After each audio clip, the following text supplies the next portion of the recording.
नमस्कार दोस्तों, आपका स्वागत है अपने चैनल सीकेस वॉइस पर।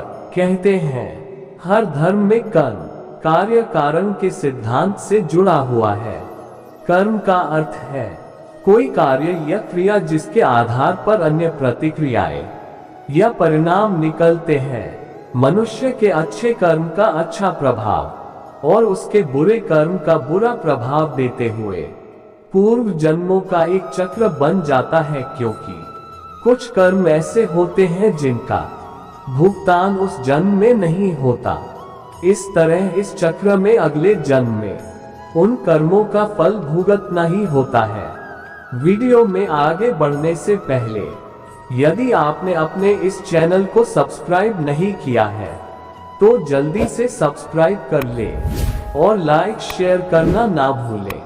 राधे कृष्णा।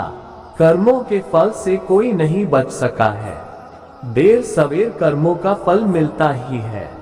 कैसे, आइए जानते हैं इस कर्म फल पर कहानी के जरिए। एक गांव में एक सुनार का घर था। उस सुनार का काम बहुत अच्छा चलता था। काम बढ़ाने के उद्देश्य से उसने एक दिन बहुत सारा सोना मंगवाया।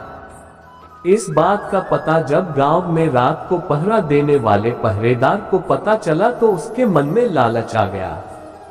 जैसे ही रात हुई वह पहरेदार उस सुनार के घर में घुसा और उसे मार दिया।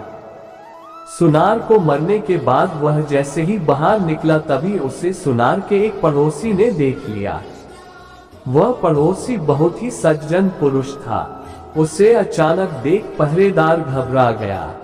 उस सज्जन पुरुष ने पहरेदार के हाथ में जब बक्सा देखा तो उससे सवाल पूछना शुरू कर दिया। ये बक्सा लेकर कहाँ जा रहे हो? शोर मत मचाओ, देखो इसमें से थोड़ा सोना तुम ले लो, थोड़ा मैं ले लेता हूँ। मैं ले लूं, मैं गलत काम नहीं कर सकता। ये सुन पहरेदार ने उसे डराने के लहजे में उससे कहा, देख मेरी बात मान जा, नहीं तो बहुत बुरा होगा, फिर मुझे दोष मत देना। धमकी देने पर भी जब वह सज्जन पुरुष न माना तो उस पहरेदार ने जोर जोर से चिल्लाना शुरू कर दिया। जब सब लोग इकट्ठा हो गए तब वह सबको झूठी कहानी बताने लगा। ये आदमी सुनार के घर से यह बक्सा लेकर आ रहा है, मैंने इसे पकड़ लिया। जब सब लोगों ने सुनार के घर जाकर देखा तो सुनार मरा पड़ा था। पुलिस को बुलाया गया और पुलिस उस निर्दोष व्यक्ति सुनार के कत्ल के इल्जाम में पकड़ कर ले गई। मामला कोर्ट पहुंचा।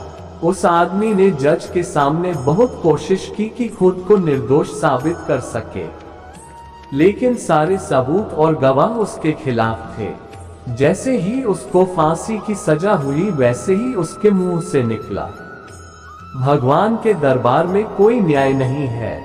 जिसने मारा है उसे कोई सजा नहीं और जिसने कुछ किया भी नहीं उसे फांसी की सजा मिल गई। जज को उसके इन शब्दों से लगा कहीं उन्होंने फैसले में कोई गलती तो नहीं कर दी। जज ने सच का पता लगाने के लिए एक योजना बनाई।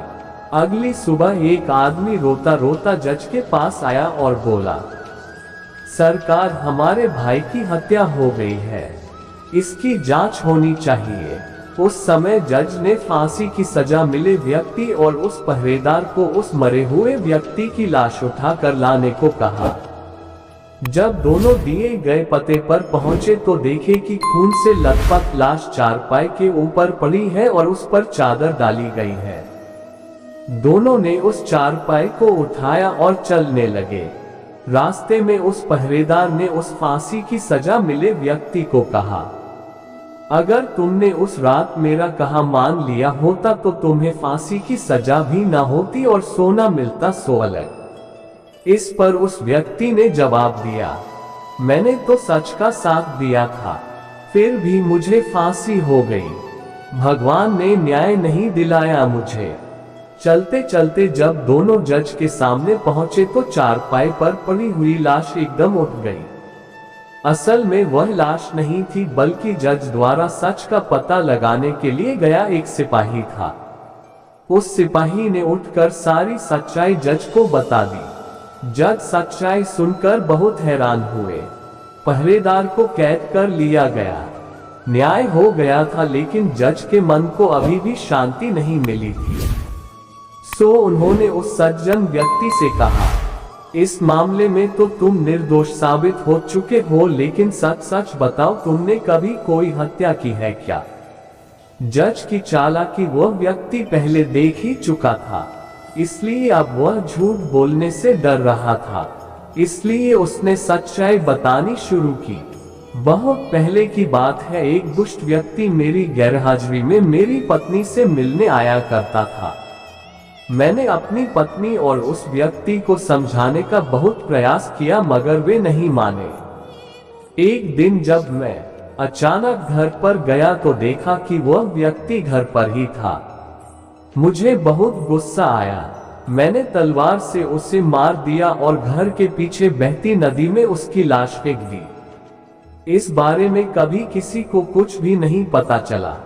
जज ने कहा, मैं भी यही सोच रहा था कि मैंने कभी कोई गलत काम नहीं किया, न ही किसी से रिश्वत ली, फिर मेरे हाथ से ये गलत फैसला हुआ कैसे? खैर, अब तुम्हें अपने कर्मों का फल तो भोगना ही होगा। पहरेदार के साथ अब तुम्हें भी फांसी होगी। तो दोस्तों, ये बात सो सच ही है कि कर्मों का फल भले ही देर से मिले, लेकिन मिलता जरूर है। फल कैसा होगा यह इस बात पर निर्भर करता है कि आपके कर्म कैसे थे। आप अपने बुरे कर्मों का फल अच्छे कर्म करके टाल नहीं सकते। जैसा कि उस व्यक्ति ने पहरेदार को रोककर अच्छा कर्म करना चाहा, लेकिन उस अच्छे कर्म के कारण उसके बुरे कर्म नहीं भुलाए जाएंगे, इसीलिए उसे उसके पुराने कर्मों की सजा मिली। भले ही देर से मिली, लेकिन मिली। वही कार्य कारण सिद्धांत का संबंध न केवल भौतिक युग से होता है, बल्कि हमारे द्वारा किए जा रहे कार्यों, सोचे जा रहे विचारों, कहे जा रहे शब्दों तक पर यह लागू होता है। कई बार हम कुछ ऐसे कार्य करते हैं जो हम करना नहीं चाहते, पर वह पूर्व जन्म के कर्म के आधार पर निश्चित होते हैं, जिस कारणवश वह कार्य किसी न किसी माध्यम से पूर्ण हो ही जाता है। जैसे ही पूर्व जन्म का हमारा चक्र समाप्त हो जाता है, व्यक्ति को उसी समय मोक्ष की प्राप्ति हो जाती है। हमारे शास्त्रों में इस बात का उल्लेख मिलता है कि 84 लाख योनियों के बाद मनुष्य का जन्म प्राप्त होता है। साथ ही यह भी विशेष रूप से वर्णित किया गया है कि केवल मनुष्य योनि में ही जन्म और मृत्यु के चक्र से मुक्ति पाई जा सकती है। कोई भी कर्मों का फल प्राप्त किए बिना मुक्त नहीं हो सकता। कर्म के आगे किसी का जोर तथा रिश्वत भी नहीं चलती। कर्म एक स्वतंत्र सत्ता है और जीव को, प्राणियों को कर्म करने का स्वतंत्र हक है, और कर्म फल भी कर्म स्वभाव से ही प्राप्त होता है।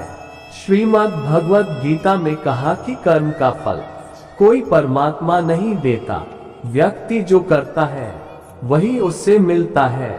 अच्छे कर्म करता है तो अच्छा फल मिल जाता है, बुरे कर्म करता है तो बुरा फल मिल जाता है। पक्का हुआ आम कभी कड़वा नहीं हो सकता, वो सदैव मीठा ही रहता है। इसी प्रकार से अच्छे कर्म का फल हमेशा सुखदायी होता है। इसलिए हमें सर्वदा अच्छे कर्म, श्रेष्ठ कर्म, उत्तम कर्म जिसमें आत्मा को सुख हो, आत्मा की मुक्ति हो और सर्वजन के लिए हितकारी हो, ऐसा श्रेष्ठ कर्म सदैव करना चाहिए। श्री कृष्ण इस संदर्भ में कहते हैं कि आत्मा स्वयं करता है, स्वयं भोगता है। आत्मा स्वयं मित्र और स्वयं शत्रु है। इसी बात को कर्म योगी श्री कृष्ण कहते हैं कि कर्म करते जाओ, फल की इच्छा मत करो। अच्छे बुरे कर्मों का फल तुम्हें स्वयं ही मिलेगा। इसी बात को भगवान बुद्ध कहते हैं कि अच्छे कर्मों का परिणाम अच्छा ही होता है और बुरे कर्मों का परिणाम बुरा ही होता है। संत ने कहा कि व्यवहारिक दृष्टि से भी कोई मनुष्य मदिरा पीने का कर्म करता है तो मदिरा पीने का परिणाम उस मनुष्य को मिलता है। इसके विपरीत कोई व्यक्ति शहद पीने का कर्म करता है तो उसकी जिह्वा मीठी हो जाती है। ठीक इसी प्रकार से सब कर्मों का अपना स्वभाव है। वह अपने कार्य अनुसार कर्मानुसार अपना स्वभाव छोड़ता है। उन्होंने कहा कि बुरे कर्मों का त्याग करना चाहिए तथा अच्छे कर्म सदैव करने चाहिए। अच्छे कर्म करने पर भी अभिमान नहीं रखना चाहिए। उन्होंने कहा कि निरपेक्ष भाव से अच्छे श्रेष्ठ कर्म सदैव करने पर परमात्मा की प्राप्ति होती है। मनुष्य के कर्म का फल उसकी परिस्थिति और दैवीय शक्तियों द्वारा निर्धारित होता है। ऐसा कहा जाता है कि यदि अच्छे कर्म बुरे कर्म की तुलना में अधिक हैं तो बुरे कर्मों का फल इसी जन्म में और अच्छे कर्मों का फल अगले जन्म में मिलना निर्धारित होगा। इसी तरह यदि मनुष्य द्वारा किए गए कर्म में बुरे कर्म अच्छे कर्मों की तुलना में अधिक हैं तो इस जन्म में अच्छे कर्म भोगने होंगे, जबकि बुरे कर्मों को भोगने के लिए अगला जन्म निर्धारित होगा। मनुष्य को अपने घर परिवार की आवश्यकताओं का ध्यान रखना चाहिए। अधिक पैसा होने के बावजूद जरूरत पड़ने पर उसे संभाले रखना भी बुरा कर्म बताया गया है। उस धन का इस्तेमाल मुसीबत के समय अवश्य करें। धन बचाने के लालच में न पड़े। अपनी आय से अधिक खर्च न करें और अपने सामर्थ्य के अनुसार ही दान पुण्य करें। अपनी क्षमता से अधिक दान पुण्य और खर्च आपको पाप का भोगी बना सकता है। हमेशा अच्छे लोगों की में संगत में रहें और दुष्ट छल कपटी की संगति से खुद को बचाकर रखें। बुरी संगति हमें अक्सर बुरे परिणाम ही देती है। कभी भी खुद के स्वार्थ के लिए दूसरों का अहित करने का न सोचें। शास्त्रों में इस बात का उल्लेख किया गया है कि जो जैसा बोता है उससे वैसा ही आगे चलकर काटना भी पड़ता है। कभी किसी व्यक्ति से कुछ छल से छीनने का प्रयास न करें। इससे किए गए सभी पुण्य नष्ट हो जाते हैं और आप पाप के भागीदार बन जाते हैं। गरुड़ पुराण में इस बात का उल्लेख मिलता है कि किसी भी मनुष्य द्वारा किए गए बुरे कर्मों का परिणाम उसके जन्म से लेकर मृत्यु और उसके बाद तक दुखों का कारण बनता है। वह अपनी हर अवस्था में दुख भोगता है। मनुष्य को अपने घर परिवार की आवश्यकताओं का ध्यान रखना चाहिए। अधिक पैसा होने के बावजूद जरूरत पड़ने पर उसे संभाले रखना भी बुरा कर्म बताया गया है। उस धन का इस्तेमाल मुसीबत के समय अवश्य करें। धन बचाने के लालच में न पड़े। अच्छे कर्म के बनने से पहले हमें इस पर ध्यान देने की जरूरत है कि आखिर अच्छे कर्मों बनने का सबसे पहला पड़ाव क्या है। मनुष्य के द्वारा किए जाने वाले सभी कर्म उसके विचारों से निर्मित होते हैं। हमारी सकारात्मक या नकारात्मक सोच विचारों को जन्म देती है और वही विचार कर्म बनते हैं। इस तरह सोच सकारात्मक होने पर ही अच्छे कर्मों का निर्धारण हो सकता है। कर्म फल भोगते हुए भी दुखी नहीं हो। प्रेरक कहानी सुनते हैं। एक राजा बड़ा धर्मात्मा, न्यायकारी और परमेश्वर का भक्त था। उसने ठाकुर जी का मंदिर बनवाया और एक ब्राह्मण को उसका पुजारी नियुक्त किया। वह ब्राह्मण बड़ा सदाचारी, धर्मात्मा और संतोषी था। वह राजा से कभी कोई याचना नहीं करता था। राजा भी उसके स्वभाव पर बहुत प्रसन्न था। उसे राजा के मंदिर में पूजा करते हुए 20 वर्ष गुजर गए। उसने कभी भी राजा से किसी प्रकार का कोई प्रश्न नहीं किया। राजा के यहाँ एक लड़का पैदा हुआ। राजा ने उसे पढ़ा लिखा कर विद्वान बनाया और बड़ा होने पर उसकी शादी एक सुंदर राजकन्या के साथ करा दी।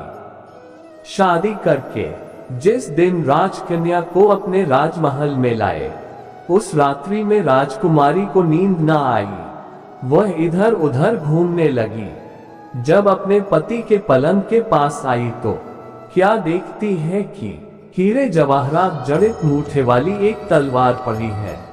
जब उस राजकन्या ने देखने के लिए वह तलवार म्यान में से बाहर निकाली, तब तीक्ष्ण धार वाली और बिजली के समान प्रकाश वाली तलवार देखकर वह डर गई। वह डर के मारे उसके हाथ से तलवार गिर पड़ी और राजकुमार की गर्दन पर जा लगी। राजकुमार का सिर कट गया और वह मर गया। राजकन्या पति के मरने का बहुत शोक करने लगी। उसने परमेश्वर से प्रार्थना की कि हे प्रभु, मुझसे अचानक ये पाप कैसे हो गया। पति की मृत्यु मेरे ही हाथों हो गई। आप तो जानते ही हैं, परंतु सभा में मैं सत्य न कहूंगी, क्योंकि इससे मेरे माता पिता और सास ससुर को कलंक लगेगा तथा इस बात पर कोई विश्वास भी न करेगा। प्रातःकाल में जब पुजारी कुएं पर स्नान करने आया तो राजकन्या ने उसको देखकर विलाप करना शुरू किया और इस प्रकार कहने लगी, मेरे पति को कोई मार गया। लोग इकट्ठे हो गए और राजा साहब आकर पूछने लगे, किसने मारा है। वह कहने लगी, मैं जानती तो नहीं कि कौन था, परंतु उसे ठाकुर जी के मंदिर में जाते देखा था। राजा समेत सब लोग ठाकुर जी के मंदिर में आए तो ब्राह्मण को पूजा करते हुए देखा। उन्होंने उसको पकड़ लिया और पूछा, तूने राजकुमार को क्यों मारा। ब्राह्मण ने कहा, मैंने राजकुमार को नहीं मारा, मैंने तो उनका राजमहल भी नहीं देखा है। इसमें ईश्वर साक्षी है। बिना देखे किसी पर अपराध का दोष लगाना ठीक नहीं। ब्राह्मण की तो कोई बात ही नहीं सुनता था। कोई कुछ कहता था तो कोई कुछ। राजा के दिल में बार बार विचार आता था कि ये ब्राह्मण निर्दोष है, परंतु बहुतों के कहने पर राजा ने ब्राह्मण से कहा, मैं तुम्हें प्राणदंड तो नहीं देता, लेकिन जिस हाथ से तुमने मेरे पुत्र को तलवार से मारा है, तेरा वह हाथ काटने का आदेश देता हूँ। ऐसा कहकर राजा ने उसका हाथ कटवा दिया। इस पर ब्राह्मण बड़ा दुखी हुआ और राजा को अधर्मी जान उस देश को छोड़कर चला गया। वहां वह खोज करने लगा कि कोई विद्वान ज्योतिषी मिले तो बिना किसी अपराध हाथ कटने का कारण उससे पूछूं।